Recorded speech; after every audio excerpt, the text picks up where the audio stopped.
اپنی اولاد کو بتوں کے سامنے لا کر قربان کر دیتے تھے۔ سوچئے کہ جگر کتنا سنگ دل ہو چکا تھا کہ اپنی اولاد کو اپنے ہاتھوں سے لا کر ذبح کیا کرتے تھے۔ ایک تو وہ چیز ہماری سمجھ میں آتی ہے کہ لڑکیوں کو زندہ درگور کرتے تھے، لیکن یہ لوگ اپنی اولاد کو بتوں کے نام کے پر قربان کرتے تھے اور اس کی بلی چڑھایا کرتے تھے۔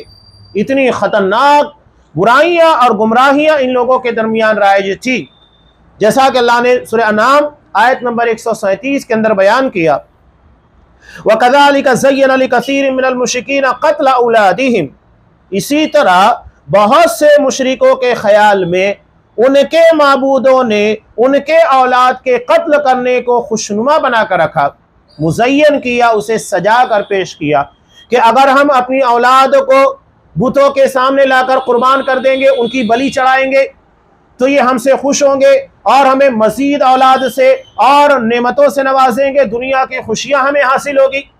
آج بھی آپ دیکھیے کہ نعوذ باللہ بعض مقامات کے پر یہ کفار اور مشرکین بتوں کے سامنے آج بھی انسانوں کی بلی چڑھاتے ہیں، اور یہ صرف بچوں کی نہیں ہوتی ہے بلکہ کبھی کبھی کسی بڑے انسان کی بلی بھی چڑھاتے ہیں۔ یہ ہندوستان کی بات کر رہا ہوں میں، باہر کی بات نہیں، بلکہ ہندوستان کے اندر اس طرح کی وارداتیں آپ کو سنائی دے گی، خاص طور سے جادو کے راستے، جادو ٹونا کے نام کے پر، کالے جادو کے نام کے پر، کہ اگر ہم ایسا کریں گے تو ہمیں دولت حاصل ہوگی، ترقی حاصل ہوگی، کاروبار کے اندر ترقی ہوگی، یا اگر کسی دشمن کا خاتمہ کرنا ہے اس کے لیے اس طرح کی بلیدان پیش کرنا ہوگا۔ تو آج بھی یہ چیزیں ہوتی ہیں، الا یہ کہ اگر کسی مقام کے پر پولیس پہنچ جائے تو بچ جاتا ہے، ان کے خلاف کارروائیاں ہوتی ہے، لیکن اگر نہیں پہنچ پائے تو پھر ان کی بلی چڑھا دی جاتی ہے۔ یہ وہی قرآن مجید بیان کر رہا ہے کہ شیطان نے ان کی اولاد کو قتل کرنے، ان کی بلی چڑھانے کو ان کے سامنے مزین کر دیا۔ تو یہ مزین کرنا یعنی نفع کی لالچ دینا، یہ خطرناک چیز ہوتی ہے، یا کسی خطرے سے بچنے کے بارے میں کہنا کہ اس سے تمہارا کوئی بڑا خطرہ دور ہو جائے گا۔ اب شیطان کیا کام کرتا ہے، آج بھی یہ چیزیں ہوتی ہے، ٹھیک ہے غیر اللہ کے نام پر نہیں، لیکن یہ برتھ کنٹرول کے نام کے پر، خاندانی منصوبہ بندی کے نام کے پر جو چیزیں ہیں وہی ہے۔ بچے زیادہ ہوں گے، نتیجہ کیا ہوگا؟ اتنے سارے بچوں کے رہنے کا، تعلیم کا، تربیت کا، ان کے اخراجات کا کیسے ہم ذمہ اٹھائیں گے؟ تو شیطان ہمارے سامنے خطرات مصنوعی طور پر لاتا ہے اور اس کے بعد بڑے بڑے گناہ کراتا ہے۔ آج یہ ابوشن اور نسبندی اور دیگر ساری چیزیں کیوں ہیں؟ یہ اسی چیز کے زمرے میں آتی ہے جو یہاں پر قرآن مجید نے بیان کیا، زین لکثیر من المشرکین، کہ اس نے مشرکوں کے لیے مزین کیا تھا، اور آج اس کے اندر مسلمان بھی ملوث ہو رہے ہیں۔ بہت افسوسناک بات ہے۔ اب یہاں ایک گروہ جاہلوں کا یہ تھا، دوسرا گروہ مشرکوں کا جو ہے وہ اہل کتاب یعنی یہود اور نصارہ کا ہے۔ اہل کتاب سے مراد یہود اور نصارہ ہیں، یعنی ان کو اللہ نے کتاب عطا کی تھی، اس بنیاد کے پر ان کو اہل کتاب یعنی کتاب والا کہا جاتا ہے۔ صاحب کتاب کہتے ہیں یا تو سیدھی راہ سے بھٹک کر سخت و گمراہی کا شکار نصرانی ہو، جنہوں نے 3 معبود بنا لیے، اللہ تبارک و تعالی، حضرت مریم اور حضرت عیسیٰ علیہ السلام، اور بعض لوگ حضرت مریم کی جگہ حضرت جبرائیل علیہ السلام کو جوڑتے ہیں، 3 خدا۔ اور تثلیث جو یہ آج عیسائیوں کے یہاں پر پائی جاتی ہے، قیامت تک اس گتھی کو سلجھا نہیں سکتے۔ وہ کہتے ہیں کہ 3 ایک ہے۔ 3 ایک کیسے ہو سکتا ہے؟ 2 ایک نہیں ہو سکتا تو 3 ایک کیسے ہو سکتا ہے؟ سوال ہی نہیں پیدا ہوتا ہے۔ تو یہ دوسرا گروہ ہے، نصرانی ہے، جنہوں نے 3 معبود بنا لیے اور اپنے عالموں اور بزرگوں کو اللہ کو چھوڑ کر رب بنا لیا، اپنے عالموں کو اور درویشوں کو، بزرگوں کو۔ جیسا کہ ترمذی کی روایت میں ہے کہ حضرت عدی بن حاتم رضی اللہ تعالیٰ عنہ، پہلے یہ کرسچن تھے، کرسچن کے بعد یہ مسلمان ہوئے۔ آپ صلی اللہ علیہ وسلم کے پر جب قرآن مجید کی آیت سورہ توبہ نازل ہوئی، اتخذوا احبارهم ورهبانهم اربابا من دون اللہ، کہ یہود اور نصارہ نے اپنے عالموں اور درویشوں کو، بزرگوں کو رب بنا لیا تھا۔ تو انہوں نے کہا کہ اللہ کے رسول، ہم نے تو اپنے علماء کو، اپنے بزرگوں کو رب نہیں بنایا تھا، ہم ان کی عبادت نہیں کرتے، ان کے سامنے سجدہ نہیں کرتے، ان کے سامنے رکوع نہیں کیا کرتے تھے، نہ ان کے سامنے حاجت روائی مشکل کشائی کے لیے جس طرح اللہ سے کی جاتی ہے کرتے نہیں کرتے تھے۔ پھر یہ قرآن مجید ایسا کیوں کہہ رہا ہے؟ تب آپ صلی اللہ علیہ وسلم نے کہا کہ کیا تم لوگ جس چیز کو وہ بغیر کسی دلیل کے حلال بولتے اسے حلال مانتے تھے، اور بغیر کسی دلیل کے کسی چیز کو حرام کہتے تو حرام مانتے تھے؟ کہا کہ ہاں۔ آپ نے کہا یہی رب بنانا ہے کہ حلال و حرام کا اختیار صرف اللہ تبارک و تعالیٰ کو ہے۔ کوئی شخص اپنی طرف سے بغیر دلیل کے کسی چیز کو حلال یا کسی چیز کو حرام نہیں کہہ سکتا، اور اگر کوئی یہ غلطی کرتا ہے تو یقین مانیے کہ وہ عالم کو رب بناتا ہے، یعنی اللہ کے مقام کے پر جو صرف اللہ کا اختیار ہے حلال و حرام کا، اس مقام کے پر کسی عالم کو اور بزرگوں کو ٹھہراتا ہے۔ قرآن نے مسائل کے تعلق سے طریقہ جو بیان کیا، کہا کہ دو طریقے ہیں، دو اصول ہیں۔ اگر آپ کسی عالم دین سے جو اہل ذکر ہے، قرآن و حدیث کے پر گہرا عبور رکھتا ہے، تو کس طریقے سے تمہیں اس سے سوال کرنا ہے؟ جب وہ سوال کرو، سوال کرنے کے بعد دو بنیادیں ہیں، ان دونوں بنیادوں کے پر اس کی بات کو، اس کے فتوے کو، اس کے جواب کو چیک کرنا چاہیے۔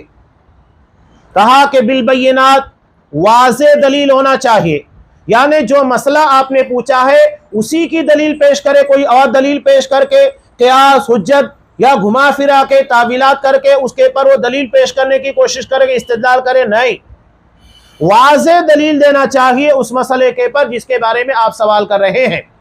اور دوسری بات، بالبینات والزبر، آسمانی کتابوں کا حوالہ ہونا چاہیے، یعنی وہ شریعت جسے اللہ تبارک و تعالیٰ نے نازل کیا ہے۔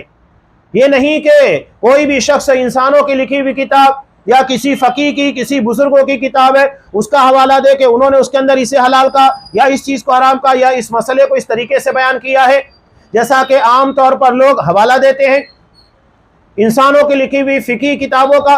نہیں، پہلے آپ اصل دلیل کو پیش کیجئے گا، اور اس کے ضمن میں یا اس کی تائید کے اندر اس کی تشریح کے طور پر اگر آپ پیش کر رہے ہیں تو ایک الگ بات ہوتی ہے، لیکن اصل چیز آپ کے سامنے آسمانی شریعت اور اس کی دلیل ہونا چاہیے، نہ کہ کسی عالم کا، کسی امام کا قول یا اس کی تشریحات۔ یہ نصوص کے تابع ہوتی ہیں، نہ کہ اصل ہوتی ہیں۔ اصل کی تشریح کے طور پر ہے تو ٹھیک ہے، ورنہ ان کے اقوال کو اصل کی جگہ کے پر، نص کی جگہ کے پر نہیں رکھا جائے گا۔ تو یہ رب بنانے لا ہوتا ہے۔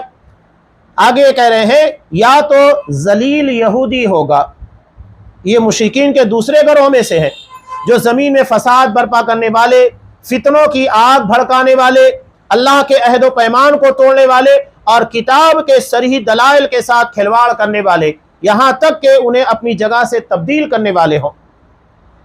یہاں صاحب کتاب نے جتنی چیزیں بیان کی ہے سب یہودیوں کے اندر پائی جاتی ہے۔ زمین میں آج آپ دیکھیے کہ فتنہ پھیلانے میں یہ قوم دنیا کی سب سے بدترین قوم شمار کی جاتی ہے۔ ان کو ملک سے جو نکالا گیا ان کی شرارتوں کی وجہ سے، ان کی فتنہ پروریوں کی وجہ سے۔ یہ جس ملک کے اندر رہتے ہیں وہاں فتنہ فساد برپا کرنے کی کوشش کرتے ہیں، اسی بنیاد پر ان کو نکالا گیا۔ حکومتوں کے خلاف سازش رچیں گے یا کمپنیوں کے خلاف، عوام کے خلاف سازش رچنا، فتنہ پھیلانا، یہ ان لوگوں کا مشغلہ رہا ہے۔ اور یہ اتنے بڑے ظالم ہیں کہ انہوں نے نعوذ باللہ انبیاء کرام کو قتل کیا۔ قرآن مجید نے کہا وَيَقْتُلُونَ الْأَنْبِيَاءَ بِغَيْرِ حق، ناحق یہ نبیوں کو قتل کیا کرتے تھے۔ اور قیامت کے دن سب سے بدترین مقدمہ اور بدترین انسان وہ ہوگا جس نے کسی نبی کو قتل کیا ہوگا یا نبی نے اسے مارا ہوگا۔ آگے بیان کر رہے فتنوں کی آگ بھڑکانے والے، اللہ کے عہد و پیمان کو توڑنے والے۔ اللہ نے کیا عہد و پیمان لیا؟ زمین کے پاس صرف اس کی عبادت کی جائے گی، صرف اللہ کو اکیلے رب مانا جائے گا، باقی کسی کو رب تسلیم نہیں کیا جائے گا۔ اس عہد کو توڑنے والے اور کتاب کے صریح دلائل کے ساتھ کھلواڑ کرنے والے۔ یہ ساری تفصیل آپ کو سورہ آل عمران کے اندر بھی اور قرآن مجید کے کئی مقامات کے پر ملے گی، کس طرح وہ اللہ کے احکامات کے ساتھ کھلواڑ کیا کرتے تھے۔ سورہ اعراف کے اندر بھی بیان کیا گیا ہے۔ اللہ نے ان لوگوں کو سنیچر کے دن شکار کرنے سے منع کیا، ہیلا سازی کر کے، پرنالے نکال کر کے، گلے کے اندر جب مچھلیاں آ جایا کرتی تھی راستہ بند کرتے، اور اتوار کے دن شکار کرتے. کہا کہ دیکھو ہم کہاں سنیچر کو شکار کرتے ہیں. یہ ہے اللہ کی شریعت کے ساتھ کھلواڑ، مذاق بنانا. تیسرا گروہ یہاں بیان کر رہے ہیں مجوسیوں کا ہے، آگ کے پجاری، جو کہ موجودہ ایران جسے پہلے فارس کہا جاتا تھا یہ ان لوگوں کا مرکز ہے. انہیں زرتشت بھی کہا جاتا ہے، آگ کے پجاری. یہ آگ کو بہت اہمیت دیتے ہیں، بلکہ آپ صلی اللہ علیہ وسلم کے تعلق سے سیرت کے اندر یہ بھی آتا ہے کہ جب آپ صلی اللہ علیہ وسلم کی پیدائش ہوئی، ولادت ہوئی، تو ایران کے آتش کدے کے اندر جو آگ برسوں سے جل رہی تھی، یعنی اسے بجھنے نہیں دیا جاتا تھا، برابر بھڑکایا جاتا تھا، وہ آگ بجھ گئی. یعنی اب دنیا میں اللہ کے علاوہ غیر اللہ کی عبادت کا سلسلہ ختم ہونے والا ہے. وہ نشانی تھی. تو یہ آتش پرست ہے. دراصل انسان ایک چیز ہے، وہ دیکھتا ہے کہ جس چیز کے اندر طاقت زیادہ ہوگی اسے وہ معبود کا درجہ دینے لگتا ہے. اور آپ دیکھیے یہی چیز آپ کو مشرکوں کے یہاں پر ملے گی. پتھر کو دیکھتے ہیں کہ بہت مضبوط ہوتا ہے، لہذا اس کی وہ پوجا کرنے لگ گئے. یہاں تک کہ حیرت ہوگی، آپ تاریخ اٹھا کر دیکھیے کہ شروع میں جب ریلوے لائن بنائی گئی تو اس کی بھی پوجا کی جانے لگی کہ ریل کے ذریعے انسان کو فائدہ بہت زیادہ ہے. بڑی بڑی سواریاں اور بیک وقت ہزاروں لوگ اس کے پر سوار ہو کر جاتے ہیں، اس کی بھی پوجا کی جانے لگی. درختوں کی پوجا کی جاتی ہے کہ درخت انسان کو بہت فائدہ دے رہا ہے، وہ لکڑیاں جلانے میں کام آتی ہے، اس کا پھل استعمال کرنے میں آتا ہے، اس کی پتیاں جانوروں کے کام میں آتی ہے. تو جہاں مفاد دکھا، طاقت ملی اور اس کی پوجا کرنے لگ گئے. یہ مسئلہ اگر ٹھیک ہے یہی ہے تو پھر اس کے آگے بڑھو کہ کس نے ان ساری چیزوں کو پیدا کیا، انسان کو انگنت نعمتوں سے کس نے نوازا. تو ذرا سا کوشش کرنے کے بعد انسان غلط کو چھوڑ کر اللہ تبارک و تعالیٰ کی قدرت کاملہ کو سمجھ کر اس کی توحید کو مانے گا. لیکن شیطان وہاں تک جانے نہیں دیتا ہے، وہ اسی جگہ اسٹاپ کر دیتا ہے، روک دیتا ہے کہ اسی جگہ رک جہاں پر تجھ سے شرک ہوتا رہے گا.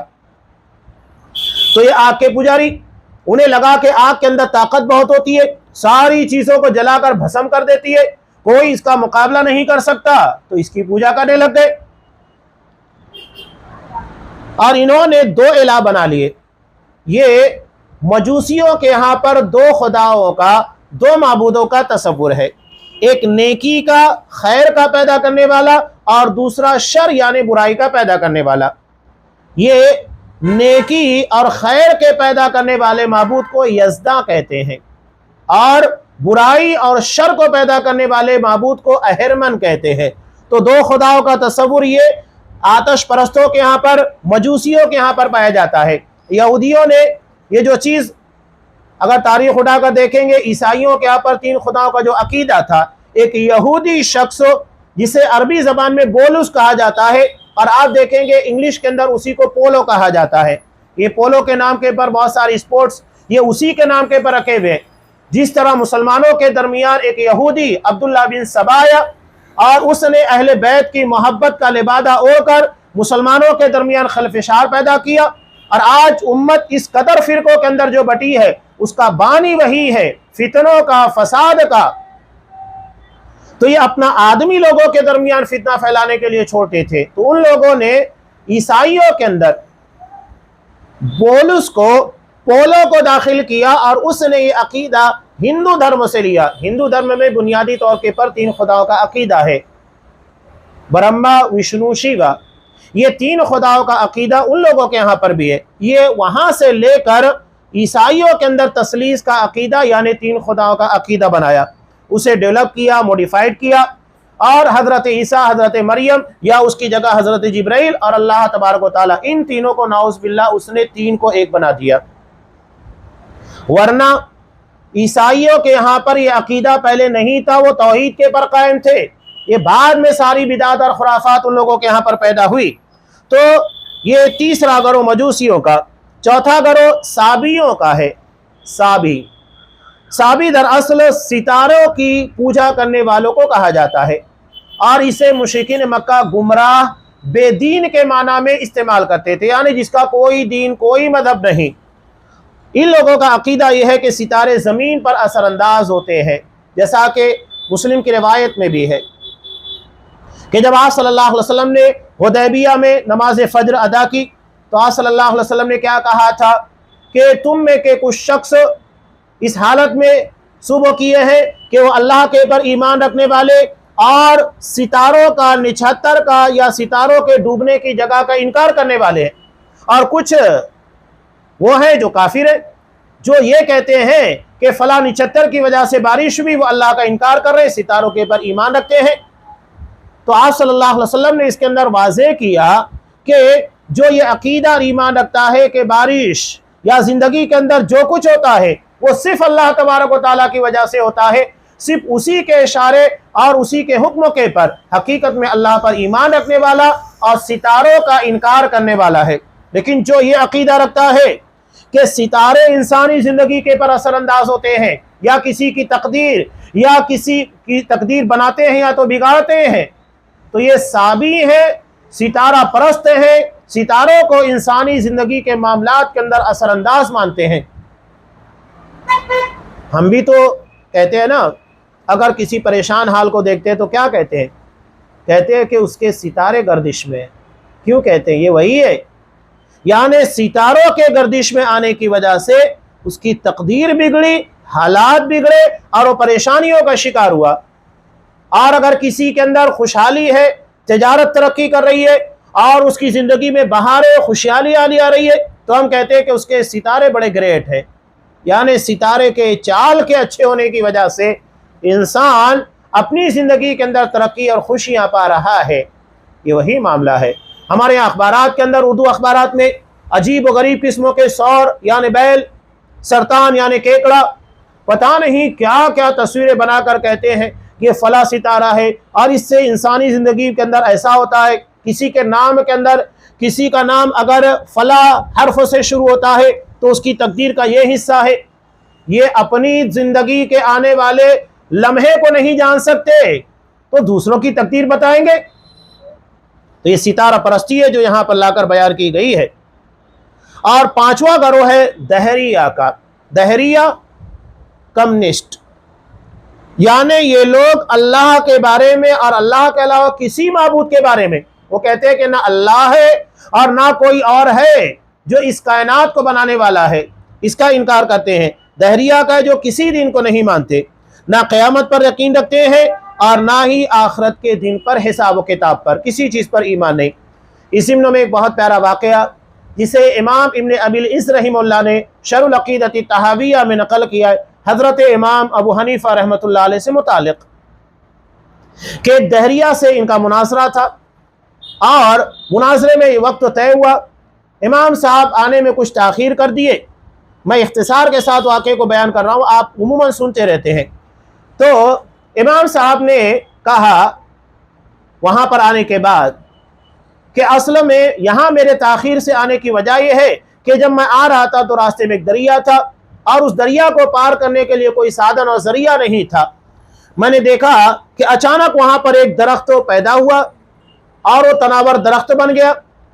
اس کے بعد اس کی لکڑیاں آپ کٹی، کٹنے کے بعد خود بخود اس سے کشتی تیار ہوئی اور اس کشتی نے بغیر کسی چیز کے کیے مجھے خود بخود دریا کے پار کرا دیا۔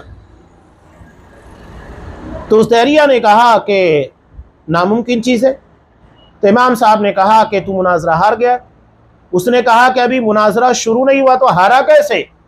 تو امام صاحب نے کہا کہ جب ایک درخت اپنے آپ پیدا نہیں ہو سکتا، اپنے آپ وہ تناور درخت نہیں بن سکتا، اپنے آپ کٹ نہیں سکتا، خود بخود کشتی نہیں تیار ہو سکتی اور کشتی بغیر کسی ملاح اور کیپٹن کے راستہ نہیں پار کرا سکتی، دریا پار نہیں کرا سکتی، تو یہ پوری کائنات اپنے آپ بن گئی ہے۔ ایک کشتی اپنے آپ نہیں بن سکتی تو پوری کائنات اپنے آپ بن گئی۔ تو یہ کمیونسٹوں کے جواب میں، دہریہ لوگوں کے جواب میں سب سے بہترین طریقہ ہے۔ عرب علماء اس بارے میں کہتے ہیں کہ سمپل سی چیز کہ ایک ماچس کی تیلی ڈبی آپ اٹھائیے اور کہیے کہ یہ ماچس کا ڈبہ، اس کے اندر 30 40 50 جو بھی تیلی ہوتی ہے، تو یہ اپنے آپ بن کر یہاں پر آ گئی ہیں۔ وہ اپنے آپ اب برابر سائز میں کٹی، کٹنے کے بعد اس کے پر مسالے لگے اور مسالے لگنے کے بعد مارکیٹ میں خود بخود آ گئی۔ اس لیے انسان کی، یہ لوگ کیا کہتے ہیں، انسان کو جس چیز کی ضرورت ہے وہ اسے مہیا ہو جاتی ہے، مل جاتی ہے۔ اور جو چیزیں انسان کی ضرورت نہیں ہے وہ نہیں ہوتی ہے. یعنی وہ کہتے ہیں کہ اصل چیز ضرورت ہے، جو بھی چیز کی ضرورت ہوگی وہ آئے گی خود بخود اور انسان اس سے اپنی ضرورت پوری کرے گا. تو ٹھیک ہے، یہ ماچس کی تیلی بھی انسان کی ضرورت ہے، تو کیا یہ اپنے آپ بن کر مارکیٹ کے اندر آتی ہے، خود بخود آ کر آپ کو مل جاتی ہے؟ نہیں مل سکتی. تو جب ایک چھوٹی سی ڈبیا جس میں ماچس کی 20 30 40 تیلیاں ہوتی ہیں، یہ اپنے آپ نہیں بن سکتی، کٹ نہیں سکتی، مسالے نہیں لگ سکتے اور نہ اس کی پیکنگ ہو سکتی ہے، تو پھر یہ پوری کائنات کیسے بن سکتی ہے؟ سوال ہی نہیں پیدا ہوتا ہے کہ یہ اپنے آپ یا ضرورت کے تحت ساری چیزیں پیدا ہوئی ہیں. تو یہ 5 گروہ تھے مشرکین کے جو بیان کیے گئے. پہلا تو مشرکین مکہ کا تھا جسے بیان کیا گیا، دوسرا گروہ اہل کتاب کا یہود اور نصارہ کا ہے، تیسرا گروہ مجوسیوں کا آگ کے پجاریوں کا ہے، چوتھا گروہ صابیوں کا ستارہ پرستوں کا جو انسانی زندگی اور معاملات زندگی اور کائنات کے اندر ستاروں کو دخیل اثر انداز مانتے ہیں، اور پانچواں گروہ دہریہ کا جو کسی دین کو نہیں مانتے اور نہ اللہ کو مانتے ہیں بلکہ سمجھتے ہیں کہ ساری چیزیں اپنے آپ پیدا ہو گئی ہیں. تو یہ مشرکین کی کفار کی 5 جماعتیں ہیں جن کا تذکرہ یہاں پر کیا گیا ہے. اب ان کا رد اور شرک تک لے جانے والے اسباب اور ان سے کیسے بچنا چاہیے، انشاءاللہ آئندہ درس میں اس کا تذکرہ تفصیل کے ساتھ کیا جائے گا. اللہ تبارک و تعالیٰ سے دعا ہے کہ پروردگار عالم ہمیں ان 5 گروہوں سے محفوظ رکھے، بلکہ ہمیں اللہ صرف اس کی ذات پر ایمان رکھنے والا، اس کی صفات کو جیسا کہ ماننا چاہیے ماننے والا اور اسی کے پر ایمان رکھنے والا بندہ بنائے. ہر قسم کے شرک و بدعات اور خرافات سے ہماری زندگی کے ہر عمل کو محفوظ رکھے. آمین. وآخر دعوانا ان الحمدللہ رب العالمین.